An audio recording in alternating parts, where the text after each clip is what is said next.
لاہور میں 12 سالہ بچی نے بیٹا جنم دیا۔ بچے کا باپ کون ہے جان کر آپ کی چیخیں نکل جائیں گی۔ میرا نام عائزہ ہے، یہ میری زندگی کی کہانی ہے۔ میں تپتی ریت پر بیٹھی تھی اور دور کہیں دیکھ رہی تھی، سوچ رہی تھی کہ آج میرے ساتھ کیا ہوگا، کیونکہ آج وہ دن تھا جب میری زندگی کا فیصلہ ہونے والا تھا۔ میں نے اپنی زندگی میں بہت ہی زیادہ مشکل وقت دیکھا تھا، جبکہ میری عمر بہت کم تھی۔ میری عمر تو گڑیوں سے کھیلنے کی تھی، لیکن قسمت میرے ساتھ کھیل رہی تھی، کیونکہ ایک انسان نے مجھے اس مقام پر پہنچایا تھا۔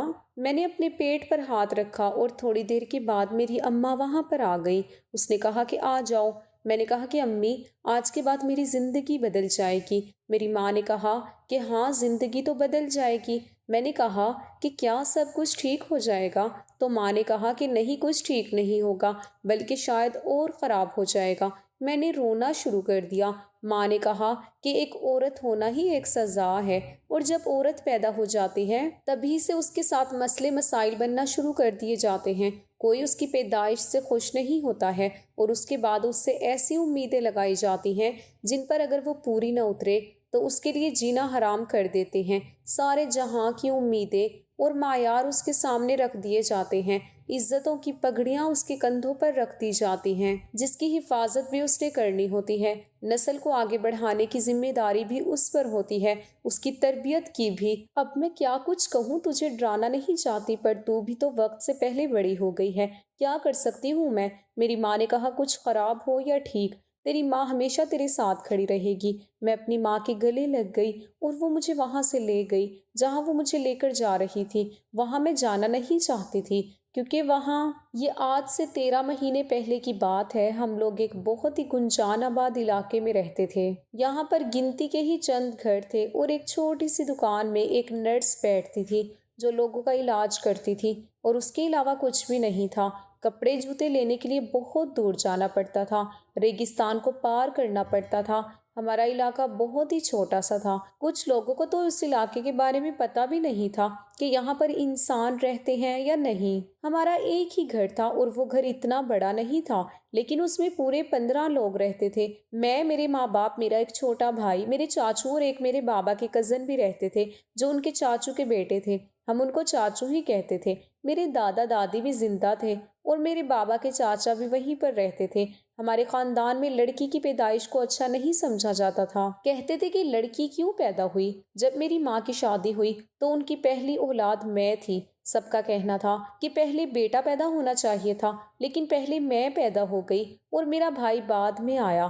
اللہ کا شکر ہے کہ اس نے میری ماں کو ایک بیٹا دیا، نہیں تو اس کی کوئی عزت نہیں رہنی تھی۔ لیکن ابھی بھی میری وجہ سے ان کو باتیں سننے کو ملتی تھی، پر میری ماں سب سے زیادہ مجھ سے ہی محبت کرتی تھی۔ میں حیران تھی کہ وہ بھی تو انہی لوگوں میں پلی بڑھی تھی، ان کی تربیت بھی تو ایسے ہی کی گئی تھی جو بیٹیوں سے نفرت کرتے تھے۔ لیکن میری ماں نے تو ہمیشہ مجھے پیار کیا، کیونکہ میری ماں نے مجھے پیدا جو کیا تھا، میرے لیے تکلیفیں اٹھائی تھیں۔ میرے بابا اچھے انسان تھے، لیکن ہم سے اتنا زیادہ پیار نہیں جتاتے تھے۔ پیار تو کرتے ہی ہوں گے، پر ان کو پیار جتانے کی عادت نہیں تھی۔ ایک دن میں نے اپنی ماں اور بابا کو باتیں کرتے ہوئے سنا۔ میری ماں نے کہا کہ کیوں بیٹیوں سے نفرت کرتے ہیں؟ تو میرے بابا نے کہا، بیٹیاں کبھی کبھی ایسی بدنامی لے کر آتی ہیں جو بیٹے بھی لے کر نہیں آ سکتے، اس لیے بیٹیوں سے نفرت کی جاتی ہے، کیونکہ وہ آپ کو بدنام کر دیتی ہیں، بے وقوف ہوتی ہیں، سمجھدار نہیں ہوتی۔ ان کی ایک چھوٹی سی غلطی پورے کے پورے خاندان کی عزت کو ختم کر کے رکھ دیتی ہیں۔ امی نے کہا کہ اگر بیٹیوں سے اتنی نفرت کرتے ہیں تو پھر بہو کہاں سے لے کر آئیں گے؟ اگر بیٹیوں کو پیدا ہونے سے پہلے ہی مار دیا جائے گا تو پھر بیٹیوں کی شادی کس سے کریں گے؟ میرے شوہر نے کہا، یہ بات بڑی گہری ہے اور بڑی سمجھنے والی ہے، لیکن بس جو ہو رہا ہے وہی ہوتا رہتا ہے۔ امی نے کہا کہ ہماری بیٹی پر کبھی کوئی آنچ نہیں آئے گی، آپ وعدہ کریں۔ بابا نے کہا کہ پاگل ہو گئی ہے تو، کیوں آئے گی اس پر کوئی آنچ؟ میری اولاد ہے وہ، میرے خون سے بنی ہوئی اولاد ہے، میں ہمیشہ اس کا خیال کروں گا۔ یہاں پر سب لوگ بیٹی کو برا سمجھتے ہیں تو کیا ہوا؟ میں تو برا نہیں سمجھتا، میری کوئی بہن نہیں ہے اور میری کوئی پھپھو بھی نہیں ہے۔ اس خاندان میں 2 نسلوں کے بعد بیٹی پیدا ہوئی ہے، اس لیے ان لوگوں کو اتنی محبت نہیں ہے، لیکن ہماری تو اپنی اولاد ہے۔ پاگل، ہم کیوں نہ اس کا خیال کریں گے؟ میری آنکھوں میں آنسو آ گئے۔ مجھے یقین تھا کہ میرے ماں باپ جب تک میرے ساتھ ہیں سب کچھ ٹھیک ہی رہے گا۔ میں گھر میں سب کے کام کیا کرتی تھی۔ وہ لوگ مجھ سے پیار تو نہیں کرتے تھے لیکن مجھ سے کام ضرور کرواتے تھے۔ پر میرے چاچو جو میرے بابا کے کزن تھے، ان کا نام ارحم تھا، وہ اچھے تھے۔ وہ کبھی کبھی میرے لیے کوئی چیز لے کر آتے تھے لیکن میری دادی ان کو بھی منع کرتی تھی اور کہتی تھی کہ گھر میں اور بچے بھی ہیں، ان کے لیے لایا کرو، اس کے لیے مت لایا کرو۔ جن پیسوں سے اس کے لیے چیز لانی ہے وہ پیسے ملا کر اپنے بیٹوں کے لیے اور اپنے بھتیجوں کے لیے کوئی اچھی چیز لے کر آیا کرو۔ وہ تو لڑکے ہیں، ان کو اچھا کھانے پینے کی ضرورت ہے، اس کا کیا ہے، اس نے تو گھر میں ہی رہنا ہوتا ہے۔ میری دادی مجھ سے سارے کام کرواتی تھی لیکن مجھ سے بالکل بھی پیار نہیں کرتی تھی۔ ایک دن ہمیں کسی شادی میں جانا تھا تو میری دادی نے کہا کہ اس کو نہیں لے کر جائیں گے ورنہ سب پوچھیں گے کہ یہ بیٹی آپ لوگوں کے خاندان میں 2 نسلوں کے بعد پیدا ہو گئی، کتنی عجیب بات ہے۔ میری ماں نے کہا کہ اس کو اکیلا تو نہیں چھوڑ کے جا سکتے۔ میری دادی نے کہا کہ کوئی بات نہیں، اکیلا چھوڑ کر جائیں گے تو کیا ہو جائے گا، خود سے کھانے پینے والی ہے، کوئی بچی تو نہیں ہے جو اکیلی ڈر جائے گی۔ 2 گھنٹے کی بات ہے، 2 گھنٹے میں ہم واپس آ جائیں گے۔ میری ماں مجھے چھوڑ کر نہیں جانا چاہتی تھی۔ میری ماں نے کہا کہ پھر آپ لوگ جائیں، میں بھی نہیں جاتی، میں اور میری بیٹی گھر رکیں گے۔ پر میری دادی نے کہا کہ تم اس گھر کی بہو ہو، تم ساتھ نہیں آؤ گی تو لوگ کتنی باتیں کریں گے، تمہیں تو آنا ہی ہوگا۔ میں نے اپنی امی سے کہا کہ آپ چلی ہی جائیں، مجھے کوئی مسئلہ نہیں ہوگا، 2-3 گھنٹے کی تو بات ہے، میں نے تو سو جانا ہے۔ میری ماں نے کہا کہ تم اندر سے کنڈی لگا کے رکھنا۔ میری دادی نے یہ بات سن لی۔ میری دادی نے کہا کہ کیوں، یہ کیا کسی پرائے گھر کی بیٹی ہے جو تم اس طرح کی باتیں کر رہی ہو؟ میری ماں نے کہا کہ نہیں سمجھتی، یہ میری بیٹی ہے، آپ کسی بیٹی کی ماں نہیں ہیں، اس لیے آپ کو نہیں پتا۔ میری دادی نے کہا کہ اچھی بات ہے کہ میں کسی بیٹی کی ماں نہیں ہوں، اور تمہاری اگر بیٹی ہے تو تمہیں اس بات پر شرمندگی ہونی چاہیے، فخر نہیں ہونا چاہیے۔ میری ماں ان کے ساتھ بحث نہیں کرنا چاہتی تھی، اسی لیے خاموش ہو گئی، لیکن مجھے چھوڑ کر ان کو جانا ہی پڑا کیونکہ وہ اس خاندان کے بچوں میں سے بڑی بہو تھی، اور اگر وہ نہیں جاتی تو واقعی لوگ بہت باتیں کرتے ہیں۔ میرا دل تو تھا شادی میں جانے کا لیکن میری ماں مجھے کبھی بھی نہیں لے کر جاتی تھی، وہ لے کر جانا بھی چاہتی تو یہ لوگ مجھے نہیں جانے دیتے تھے۔ میں گھر میں ہی بیٹھ گئی۔ امی نے کہا تھا کہ اندر سے کنڈی لگا لینا، لیکن میں کنڈی لگانا بھول گئی اور مجھے نیند آ گئی۔ جب میری آنکھ کھلی تو میں بستر پر ہی پڑی ہوئی تھی، ابھی میں اٹھی تھی کہ 10 منٹ بعد میری ماں آ گئی۔ آتے ہی مجھ سے پوچھا کہ ٹھیک ہو، سب کچھ ٹھیک ہے؟ میں نے کہا کہ ہاں، بس میں تو سو گئی تھی لیکن رات تک مجھے بخار ہو گیا تھا۔ میری ماں نے کہا لگتا ہے میری بچی بیچاری اکیلی رہ کر ڈر گئی، اس لیے اس کو بخار ہو گیا۔ میرے بابا میرے لیے دوائی لے کر آئے۔ دن اسی طرح گزرتے جا رہے تھے۔ میری طبیعت بہت زیادہ خراب رہنے لگی تھی، کبھی میرے پیٹ میں درد ہوتا تو کبھی مجھے الٹی آتی۔ میری ماں مجھے اس نرس کے پاس لے جاتی جس میں چھوٹا سا کلینک بنا ہوا تھا، وہ مجھے کوئی نہ کوئی دوائی دے دیتی۔ اس کے پاس کوئی مشین بھی نہیں تھی جس سے وہ میرے پیٹ کے اندر دیکھ سکتی کہ پیٹ میں درد کیوں ہو رہا ہے، بس اس کے پاس دوائی ہوتی تھی جو وہ سب کو دے دیتی تھی۔ بڑی ہی گھٹیا دوائی تھی لیکن یہاں کے لوگوں کو آرام آ ہی جاتا تھا۔ میری طبیعت بہت زیادہ خراب رہنے لگی تھی، مجھے الٹیاں بھی آ رہی تھی۔ میری ماں مجھے ایک دن عجیب سی نظروں سے دیکھ رہی تھی۔ میں نے کہا کہ کیا ہوا امی؟ تو انہوں نے کہا کہ نہیں، کوئی بات نہیں، ایسا تھوڑی ہو سکتا ہے۔ انہوں نے ایسا کہا تو میں نے کہا کہ کیسا نہیں ہو سکتا، کیا ہوا ہے؟ انہوں نے کہا کہ نہیں، کچھ نہیں، لگتا ہے تو نے کوئی الٹی سیدھی چیز کھا لی ہے، اس کے جراثیم کے اندر بیٹھ گئے ہیں، تبھی تو ٹھیک نہیں ہو پا رہی۔ میری ماں ویسے بہت ہمت والی عورت تھی، اس نے ساری زندگی ہمت سے کام لیا تھا۔ میرے دادا اور دادی بڑے غصے والے تھے لیکن میری ماں نے آج تک ان کے ساتھ ایک لفظ نہیں بولا تھا۔ میری دادی نے کبھی ان سے محبت نہیں کی، میرے دادا نے بھی نہیں، کیونکہ ان کی پہلی بیٹی ہوئی تھی اسی لیے، لیکن میری ماں صبر شکر سے سب کچھ کرتی رہی۔ دن اسی طرح سے گزرتے جا رہے تھے۔ میرا پیٹ اچانک سے بھرنے لگا تھا۔ میری ماں نے کہا کہ لگتا ہے اس کے پیٹ میں پانی بھر گیا ہے یا اس کے پیٹ میں پیپ بھرنے لگ گئی ہے، انفیکشن ہو گیا ہے، تبھی اس کا پیٹ اتنا موٹا ہوتا جا رہا ہے۔ میرے بابا بھی پریشان تھے، انہوں نے کہا کہ تجھے پھر شہر لے کر جانا پڑے گا، لیکن ابھی تو شہر لے جانے کے پیسے نہیں ہیں، 1 مہینہ صبر کرو، اگلے مہینے لے جاؤں گا۔ میری ماں نے کہا کہ 1 مہینے تک بیچاری درد برداشت کرے گی۔ بابا نے کہا کہ درد کی کوئی گولی دے دیا کرو، اور کچھ نہیں کر سکتے۔ اگلے مہینے بابا پیسے لائے تو وہ مجھے اور میری ماں کو لے کر شہر چلے گئے۔ ڈاکٹر کو چیک کروانے کے لیے ڈاکٹر نے جب مجھے چیک کیا تو وہ حیران رہ گئی۔ اس نے کہا کہ آپ کی بیٹی تو ماں بننے والی ہے۔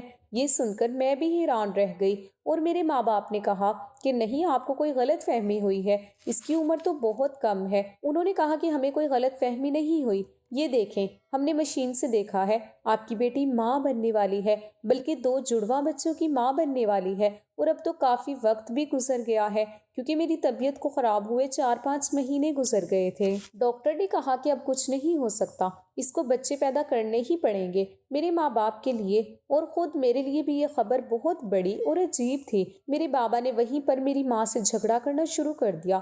ڈاکٹر نے کہا کہ دیکھیں، آپ کو اپنی بچی پر نظر رکھنی چاہیے تھی اور اپنے گھر کے حالات پر بھی۔ اب ایک دوسرے سے جھگڑنے سے کچھ نہیں ہوگا۔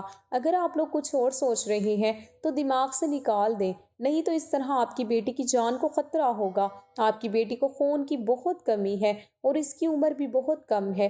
میرے بابا سر پکڑ کر بیٹھ گئے۔ میری ماں نے رونا شروع کر دیا۔ میرے بابا نے میری ماں کو کہا کہ تو کیسی عورت ہے، تجھے پتہ نہیں چلا کہ تیری بیٹی کے ساتھ کیا ہو رہا ہے؟ میری ماں نے کہا کہ مجھے کیسے پتہ چلتا، میرا دماغ اس طرف گیا ہی نہیں تھا، یہ تو اتنی چھوٹی بچی ہے۔ ڈاکٹر نے کہا کہ آج کل عمر سے کوئی فرق نہیں پڑتا، اس سے چھوٹی بچیاں بھی ماں بن سکتی ہیں، آپ لوگوں کو دھیان رکھنا چاہیے تھا۔ میں گھر آئی تو میرے بابا اور میری ماں نے مجھے بری طرح ڈانٹا اور مجھ سے پوچھا۔ اب وہ مجھ سے عجیب و غریب سوال کر رہے تھے جن کی مجھے سمجھ بھی نہیں آ رہی تھی، مجھے پتہ بھی نہیں چل رہا تھا۔ یہ بات گھر والوں کو پتہ چل گئی، گھر میں بڑا فساد بنا۔ میرے بابا نے یوں تو مجھ پر بھی ہاتھ اٹھایا تھا، لیکن جب میرے دادا مجھے مارنے کے لیے آگے بڑھے تو میرے بابا نے ان کا ہاتھ روک لیا۔ انہوں نے کہا کہ بچی ہے وہ، اسے خود نہیں پتا کہ اس کے ساتھ کیا ہوا ہے، آپ میری بچی پر ہاتھ نہیں اٹھائیں گے۔ میرے دادا نے کہا کہ ہاتھ نہیں اٹھائیں گے، اس کو تو اس گھر سے نکال دینا چاہیے، یہ تو ہم سب کے لیے بدنامی کا باعث بنے گی۔ لیکن میرے بابا نے کسی کو بھی مجھے کوئی نقصان نہ پہنچانے دیا۔ میری اور میری ماں کی حالت اس گھر میں اور بھی بری ہو گئی۔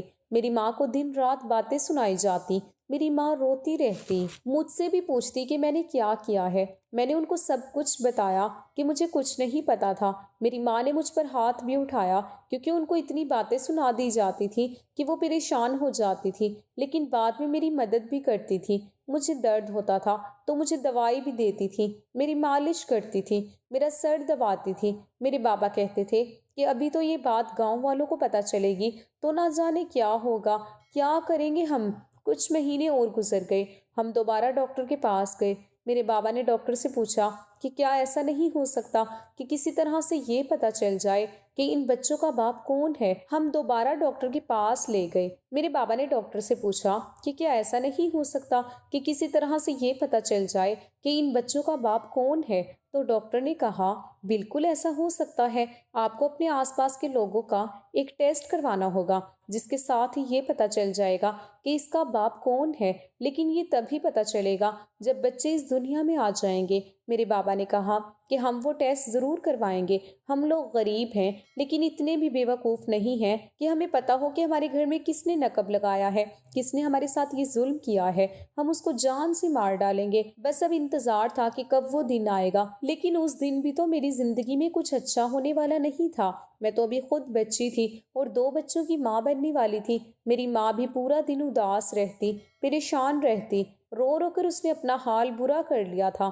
بابا سمجھاتے تھے کہ اب جو ہے جیسا ہے یہی ہماری زندگی ہے، اپنی اولاد کو موت کے منہ میں تو نہیں پھینک سکتے، اس کے ساتھ جو کچھ بھی ہوا ہے ہمیں برداشت کرنا پڑے گا۔ جب میرے بابا کو اپنے ہی خاندان والوں نے زیادہ باتیں سنانا شروع کر دی تو میرے بابا نے کہا کہ میں نے پتہ لگانے کا طریقہ نکال لیا ہے کہ اس بچی کے ساتھ یہ ظلم کس نے کیا ہے، اور جب پتہ چل جائے گا تو میں اس انسان کو زندہ نہیں چھوڑوں گا، لیکن اس کے لیے آس پاس کے سارے لوگوں کا ایک ٹیسٹ کروانا ہوگا۔ یہ باتیں یہاں کے لوگوں کے لیے ایسی ہی تھیں جیسے کسی اور دنیا کی باتیں تھیں۔ میرے بابا تھوڑے پڑھے لکھے تھے، اسی لیے ان کو ان باتوں کا پتہ تھا، لیکن ڈاکٹر نے انہیں بھی زیادہ نہیں بتایا تھا۔ ڈاکٹر کہہ رہے تھے کہ بہت سے لوگ اس بارے میں ابھی بھی یقین نہیں کرتے، لیکن ایک طریقہ ہوتا ہے جس سے پتہ چل جاتا ہے۔ جب یہ بات گھر میں ہوئی تو میری دادا دادی اور چاچو وغیرہ نے مزید رولا ڈال دیا۔ انہوں نے کہا کہ گھر کے لوگوں پر شک کر کے تو نے ہمیں ایسا سمجھ رکھا ہے، تیری اپنی بیٹی ٹھیک نہیں ہے اور تو ہم پر الزام لگاتا ہے۔ میرے بابا کو سزا مل رہی تھی، بہت زیادہ میں پریشان تھی، دل کرتا تھا کہ جان لے لوں اپنی تاکہ ماما اور بابا کی پریشانی تو ختم ہو جائے۔ ایک دن ایسے بھی کرنے لگی تھی جب میری ماں نے مجھے بچا لیا اور مجھے گلے لگا کر رونے لگی۔ اس نے کہا کہ ایسا کبھی بھی نہ کرنا، تم ہماری اولاد ہو، ہم نے تمہیں کتنی مشکل سے پالا ہے اور تم اس طرح کرنے لگی تھی، تمہیں کچھ ہو جاتا تو کیا ہم زندہ رہتے؟ لیکن میں کیا کرتی؟ میں اپنے ماں باپ کی پریشانی نہیں دیکھ سکتی تھی، ان کو اس حال میں نہیں دیکھ سکتی تھی۔ وقت گزرتا جا رہا تھا اور پھر وہ دن بھی آ گیا جس دن شاید میری اولاد اس دنیا میں آنے والی تھی، کیونکہ صبح سے ہی میری طبیعت بہت خراب تھی، لیکن گھر سے بہت دور میں ریت کے ٹیلے پر جا کر بیٹھ گئی تھی۔ میری ماں مجھے ڈھونڈتی ہوئی میرے پاس آئی اور وہاں بیٹھی اپنے لیے دعا کر رہی تھی، اللہ سے کہہ رہی تھی کہ میرے نصیب میں اور کوئی دکھ نہ لکھ دینا، میرے ماں باپ کو میری وجہ سے کوئی مشکل کوئی پریشانی نہ ہو۔ میری ماں نے مجھے ڈھونڈ لیا اور اس نے کہا کہ آجا میرے ساتھ۔ میں نے کہا کہ امی آج کے دن کے بعد میری زندگی میں سب کچھ بدل جائے گا۔ انہوں نے کہا ہاں۔ میں نے کہا کہ جو بدلے گا وہ اچھا ہوگا، تو میری ماں نے کہا کہ نہیں، اچھا نہیں ہوگا، شاید اس سے بھی برا ہوگا، لیکن برداشت کرنا ہوگا۔ میں نے کہا پھر میرے زندہ رہنے کا کیا فائدہ، اللہ کرے میں مر جاؤں۔ میری ماں نے کہا کہ ایسا بالکل نہیں کہنا چاہیے، جو بھی مسئلہ ہو، جو بھی پریشانی ہو، میں تیرے ساتھ رہوں گی، ہمیشہ تیرا ساتھ دوں گی۔ ابھی بھی تو تیرا ساتھ دیا ہے نا، تو کیا آگے نہیں دوں گی؟ مجھے میری ماں کے ہونے سے بڑی تسلی تھی۔ میرے بابا بھی سب کچھ کر رہے تھے، لیکن یہ جو کچھ بھی ہو رہا تھا ٹھیک نہیں ہو رہا تھا۔ سارے گاؤں والوں کو پتہ چل چکا تھا اور میرے اپنے ہی خاندان والے ہم پر تھو تھو کر رہے تھے کہ ایک تو ان کی بیٹی نے کہیں منہ کالا کیا ہے اور اب یہ اس کا ساتھ بھی دے رہے ہیں۔ اللہ نے میرا معاملہ آسان کر دیا، مجھے زیادہ تکلیف نہیں ہوئی اور میری گود میں 2 بیٹے آ گئے، اتنے پیارے بچے، اتنے خوبصورت بچے۔ آج تک کسی نے ایسے بچے نہیں دیکھے تھے، لیکن ان کے نصیب خوبصورت نہیں تھے۔ ان کے ساتھ کیا ہونے والا تھا ان کو تو ان کے باپ کا بھی نہیں پتا تھا۔ میرے بابا اگلے ہی دن ڈاکٹر کے پاس گئے اور کہا کہ ہم نے ٹیسٹ کروانا ہے۔ ان لوگوں نے 2 بندوں کو بابا کے ساتھ کیا اور کہا کہ یہ آپ کے گھر سے سیمپل لے کر آئیں گے۔ گھر والوں نے کہا کہ ہم سیمپل نہیں دیں گے، تو بابا نے کہا کہ کیوں، تم لوگوں کے دل میں چوری ہے کیا؟ میرے دادا نے کہا کہ یہ اس کی غلط فہمی بھی حل کروا دوں۔ سب کو کہا کہ سیمپل دو، لیکن سب کی شکل عجیب سی بنی ہوئی تھی۔ پھر بھی انہوں نے اپنے خون کا سیمپل دے دیا، بچوں کے خون کا سیمپل بھی لے لیا اور رپورٹ ہسپتال پہنچا دی گئی۔ ہسپتال والوں نے کہا کہ 2 دن کے بعد آ کر آپ اپنی رپورٹ لے جائیے گا۔ یہ 2 دن ہمارے لیے بڑے مشکل تھے، گزر ہی نہیں رہے تھے، گھر میں بھی عجیب سا ماحول بنا ہوا تھا۔ میرے دادا نے کہا کہ اگر تو کوئی گناہ گار نکلا تو اس کو سزا بھی میں خود دوں گا۔ میرے دادا نے کہا کہ اگر تو کوئی گناہ گار نکلا تو اس کو سزا میں خود دوں گا، لیکن اگر اس گھر سے کوئی گناہ گار نہ نکلا اور تیری بیٹی نے کوئی چکر چلایا ہوا ہو تو تیری بیٹی اور تجھے اس گھر سے ہمیشہ کے لیے جانا ہوگا، تم لوگوں کو کوئی حصہ بھی نہیں ملے گا اور تم لوگ ہمارے جیتے جی مر جاؤ گے، ہم تم لوگوں کی شکل بھی دیکھنا پسند نہیں کریں گے۔ میرے بابا نے کہا کہ جو بھی نتیجہ نکلے گا، جو کچھ بھی ہوگا، میں بھگتنے کو تیار ہوں۔ میری ماں رات کو میرے بابا سے بات کر رہی تھی، وہ کہہ رہی تھی کہ اگر ہم لوگ ہی غلط ہوئے تو میرے بابا نے کہا کہ کیوں، ہم لوگ کیوں غلط ہوں گے، ہم لوگ غلط کیسے ہو سکتے ہیں؟ میری ماں نے کہا کہ اگر ہوئے تو کیا کریں گے، یہ لوگ تو ہمیں یہاں سے نکال دیں گے، ہم کہاں جائیں گے؟ بابا نے کہا کہ کہیں بھی چلے جائیں گے، میں مزدوری کر لوں گا، تم لوگوں کے گھروں میں کام کر لینا، بھیک مانگ لیں گے، لیکن اپنے بچوں پر اور ان کی اولاد پر کوئی آنچ نہیں آنے دیں گے۔ میرے بابا مجھ سے اتنا پیار کرتے تھے، لیکن پیار جتاتے نہیں تھے، ہمیشہ اپنے ہی کاموں میں مصروف رہتے تھے، لیکن وہ ہم سے اتنا پیار کرتے تھے، مجھے اندازہ نہیں تھا کہ وہ میرے لیے اپنے خاندان والوں سے جھگڑ رہے تھے اور ان سے دور جانے کو بھی تیار تھے۔ میری ماں نے رونا شروع کر دیا۔ میرے باپ نے کہا کہ رو نہیں، سب ٹھیک ہو جائے گا۔ بچے بہت چھوٹے تھے لیکن مجھے تنگ نہیں کرتے تھے، شاید ان کو پتا تھا کہ ان کی ماں اتنا زیادہ برداشت نہیں کر سکتی، اسی لیے چپ چاپ پڑے رہتے تھے، پر ان کا خرچہ کون سنبھالتا؟ کیا ہوتا کیا نہیں ہوتا کچھ سمجھ نہیں آ رہی تھی۔ 2 دن بڑی مشکل گزرے، رپورٹ سامنے آ گئی، ڈاکٹر نے میرے باپ کو بلایا اور وہیں پر ان کو رپورٹ بھی سمجھا دی۔ جب بابا واپس آئے تو غصے سے لال ہوئے پڑے تھے۔ ان کے پاس ایک ہی موقع تھا، گھر میں سب لوگ موجود تھے۔ میرے دادا نے کہا کہ بتاؤ کیا ہے کیا نہیں۔ میرے دادا نے کہا کہ اگر کوئی گناہ گار گھر سے ہوا تو میں خود اسے سزا دوں گا۔ میرے باپ نے کہا کہ پھر سزا دینے کے لیے تیار ہو جاؤ، کیونکہ جس نے میرے ساتھ یہ سب کچھ کیا ہے وہ میرے باپ کا کزن تھا، جس کو میں چاچو بولا کرتی تھی، اور یہ اسی دن کی بات تھی جب میری ماں مجھے گھر پر چھوڑ کر چلی گئی تھی اور میں گھر پر اکیلی تھی، اور یہ سب لوگ شادی میں چلے گئے تھے۔ میرے بابا نے اسے گریبان سے پکڑ لیا اور اسے مارنا شروع کر دیا۔ میرے دادا نے اسے چھڑوایا اور کہا کہ میں خود اس کو سزا دوں گا۔ میرے دادا نے نہ صرف اس کو بلکہ اس کے باپ کو یعنی میرے بابا کے چاچو کو اور ان کی فیملی کو بھی گھر سے نکال دیا اور کہا کہ آپ لوگوں کا اب ہمارے ساتھ کوئی واسطہ نہیں ہے اور آپ لوگوں کو حصہ بھی نہیں ملے گا۔ انہوں نے کہا کہ ہم کیس کریں گے۔ تو میرے دادا نے کہا کہ کر لو، جب تک کیس ختم ہوگا تب تک تم بھی اس دنیا میں نہیں رہو گے اور میں بھی مر چکا ہوں گا۔ میرے دادا نے ہم سے معافی مانگی، میری ماں سے بھی، میرے بابا سے بھی۔ انہوں نے میرے سر پر ہاتھ رکھا، مجھے بھی گلے سے لگایا اور ان کی آنکھوں میں بھی آنسو آ گئے۔ اب ان کو محسوس ہوا کہ ہم لوگ کتنی بڑی تکلیف سے گزرے تھے۔ انہوں نے کہا کہ میں ابھی تک زندہ ہوں، جب تک میں ہوں تب تک کوئی پریشانی نہیں ہوگی۔ انہوں نے کاروبار کا انچارج میرے بابا کو بنا دیا اور اب میرے بابا ہی سارے گھر کو سنبھالتے تھے، ہمیں کسی چیز کی کمی نہیں ہوتی تھی۔ بچوں کو بھی سب لوگ مل کے سنبھالتے تھے، میری ماں کو بھی سب لوگ عزت دینے لگے تھے۔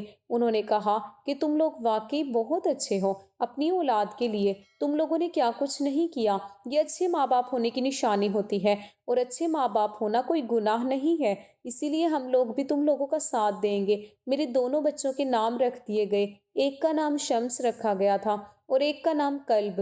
دونوں ہی بہت خوبصورت اور اچھے بچے تھے۔ میرے دادا کہتے تھے کہ یہ لوگ اچھا نصیب لے کر آئے ہیں، کیونکہ جب یہ پیدا ہوئے تو اس کے بعد سے کاروبار بھی بڑھتا گیا۔ ہم لوگوں نے یہ علاقہ چھوڑ دیا اور شہر میں جا کر اپنا گھر بنا لیا۔ اب ہم لوگ شہر میں رہتے ہیں۔ میرے بچے بڑے ہو گئے ہیں، 4-5 سال کے ہو گئے ہیں۔ ہم لوگوں کو یہی کہتے ہیں کہ یہ میرے بیٹے نہیں بلکہ میرے بھائی ہیں۔ میری ماں کہتی ہے کہ کل کو تیری شادی کریں گے تو ان کو ساتھ لے کر نہیں جائے گی، لیکن یہ ہمیشہ خوش رہیں گے کیونکہ ہم ان کا خیال رکھیں گے۔ میں کہتی ہوں کہ نہیں، میں اپنے بچوں کو ساتھ لے کر جاؤں گی، کیونکہ اب میں ماں بن گئی ہوں تو میرے اندر ماں والا عنصر آ گیا ہے۔ میں اپنی اولاد سے دور نہیں رہنا چاہتی، لیکن ابھی تو میری شادی کے کوئی امکانات نہیں ہیں۔ میرے دادا کہتے ہیں کہ ایسا کوئی رشتہ ملے گا جس کو ہم سب کچھ بتا دیں گے، اگر ان کو پھر بھی تم قبول ہوئی تو ہم وہ رشتہ کریں گے، کیونکہ اگر بعد میں پتہ چلے گا تو بہت مسئلے بنیں گے۔ میرے بابا کہتے ہیں کہ ایسا کون ہوگا؟ تو میرے دادا کہتے ہیں کہ دنیا میں اچھے لوگ ہوتے ہیں، تم لوگ بھی تو ہو، کوئی نہ کوئی مل جائے گا اور اس کے ساتھ ہی ہم ہماری بیٹی کی شادی کروا دیں گے، اور اگر اس نے قبول کیا تو وہ بچوں کو بھی اپنے ساتھ ہی لے کر جائے گی۔ میں خوش ہوں کہ جب تک میں جوان ہوں گی میرے بچے بھی جوان ہو جائیں گے، میرا سہارا بنیں گے، میرا بازو بنیں گے، میرے 2 شیر جیسے بیٹے ہوں گے جو ہمیشہ میرا ساتھ دیں گے۔ جن لوگوں نے میرے ساتھ یہ بری حرکت کی ان کو گھر اور کاروبار سے نکال دیا گیا۔ سنا ہے کہ اب وہ ایک کچے سے گھر میں رہتے ہیں، ان کے گھر میں 2 وقت کی روٹی بھی نہیں ہوتی۔ یہ دنیا کی ہر مصیبت، ہر بیماری انہی کے گھر میں پڑی رہتی ہے۔ وہ ہم سے معافی مانگنے آئے تھے۔ میرے دادا نے کہا کہ زمین پر ناک بھی رگڑو گے تو بھی معاف نہیں کروں گا، چلے جاؤ یہاں سے، میں تمہاری شکل بھی نہیں دیکھنا چاہتا۔ وہ لوگ بڑے بڑے حالتوں میں ہیں، شاید یہی اللہ کا انصاف ہے جو انہوں نے خود اپنے لیے کمایا تھا، اور ہمارے صبر کا پھل ہمیں ملا کہ ہماری زندگی میں سب کچھ ٹھیک ہو گیا اور ہمارے حالات پہلے سے زیادہ اچھے ہو گئے۔ اگر آپ کو ہماری آج کی کہانی پسند آئی ہے تو اسے لائک کیجئے اور اپنے پیاروں کے ساتھ شیئر کیجئے، اور ہاں، اگر ابھی تک آپ نے ہمارا چینل سبسکرائب نہیں کیا تو ضرور کیجئے۔ ملتے ہیں کل ایک نئی اور دلچسپ کہانی کے ساتھ، تب تک کے لیے اللہ حافظ۔